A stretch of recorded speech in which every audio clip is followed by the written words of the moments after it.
Polydar or Pronoundar, every pony. This is BronyDan. It's not original, but hey, you try coming up reality these days. Hey, who doesn't like an episode where a minor foil of a main character is brought back only to be made into a complete douche for the sake of the episode, thus crippling their respectability from before? If you've answered yes to any of that, then you've got to question where your tastes in media lie. Yeah, so let's take a look at Once Upon a Zeppelin.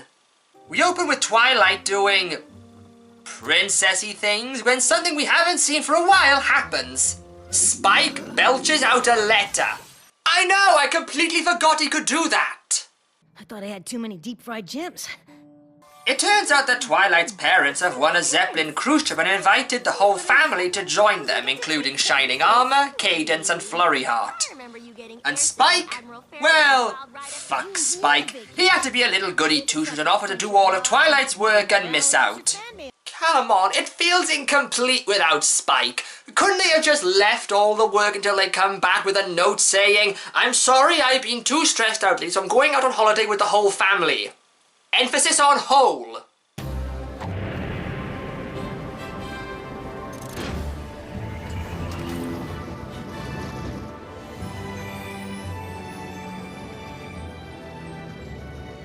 Wow, you can practically smell the toy advert.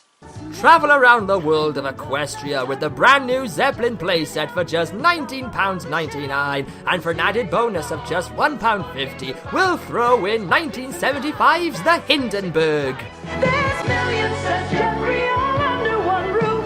It's called Toys R Us, Toys R Us, Toys R Us. Now, to be fair, one of the aspects that I do like about this episode is actually the development of Twilight's parents, Twilight Velvet and Nightlight, who I should point out are still not given their names in the show. Velvet has more of an adventurous side to her, while it appears that Twilight takes more after her father, as he's a little bit of an OCD character himself. What I don't like about this episode is what they do to him. You can call Iron Will, Iron Will. What are you doing here? This is putting me in mind of Chekhov and Khan in Star Trek 2, where we seem to know each other even though we never appeared in the same episode. I never forget a face. Mr. Jekyll. Isn't it? Yep, Iron Will is the cruise director on board the Zeppelin and is using the cruise as a means to exploit Twilight as a princess. Iron Will prides himself on providing a quality vacation experience. But if Twilight Sparkle and her family don't want it, Iron Will can cancel the cruise and break the hearts of every princess-adoring pony on board. Okay, let me just get this off my chest.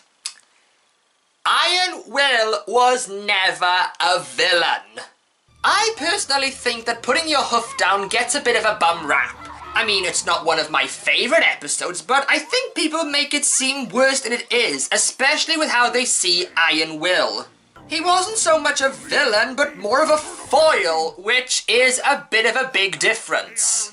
Now, before anyone starts commenting, "Oh, but Fluttershy became a bully because of him," that was all her fault.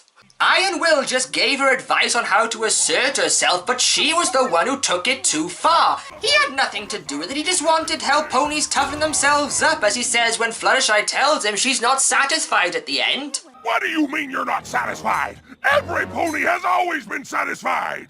So clearly the system worked. And what does he do? He accepts it and leaves. But in this episode, he comes off as a selfish, arrogant jerk who keeps manipulating Twilight into doing what he wants. In other words, he's now the type of character he was trying to help ponies avoid. I wouldn't bitch about this so much, but it takes up the entire episode. Having Twilight host all the events and pairing her up with a fan named Star Tracker all day, who, by the way, was just an annoying little shit, while her family try to enjoy the cruise and she misses out. I don't think you really needed to have a villain, but if you are going to have one, why take an already existing character and twist him so much that he becomes unrecognizable? So with all that happens means that Twilight misses out on what she wants to do, which was to witness the Northern Stars, and this pushes Twilight over the edge as she lashes out.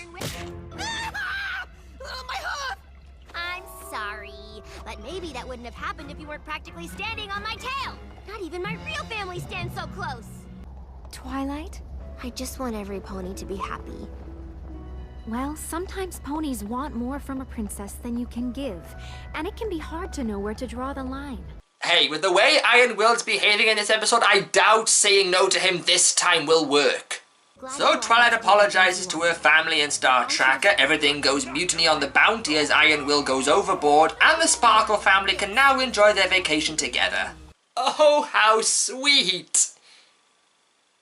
It's a shame I didn't enjoy any of it. I think this episode is the version of putting your hoof down that fans mistake the original for being. I wanted to enjoy this episode. I really did. I mean, I like the interactions between Twilight and her family whenever they got the chance, and I like seeing this side of her parents. But the problems that I had with Iron Will and how he was betrayed in this episode just stops the enjoyment for me, which may seem petty since Iron Will was only in the one episode and thus didn't have a lot of character in the first place. You have to admit the character we got in this episode was not the same Minotaur as before. Personally, I would just stick with putting your hoof down. Yes, it has flaws itself, but I at least feel like it tackles the message of how to assert yourself and standing up for yourself much better than Once Upon a Zeppelin. Oh. Well, this is BronyDan saying, no star. I really wanted to like this one.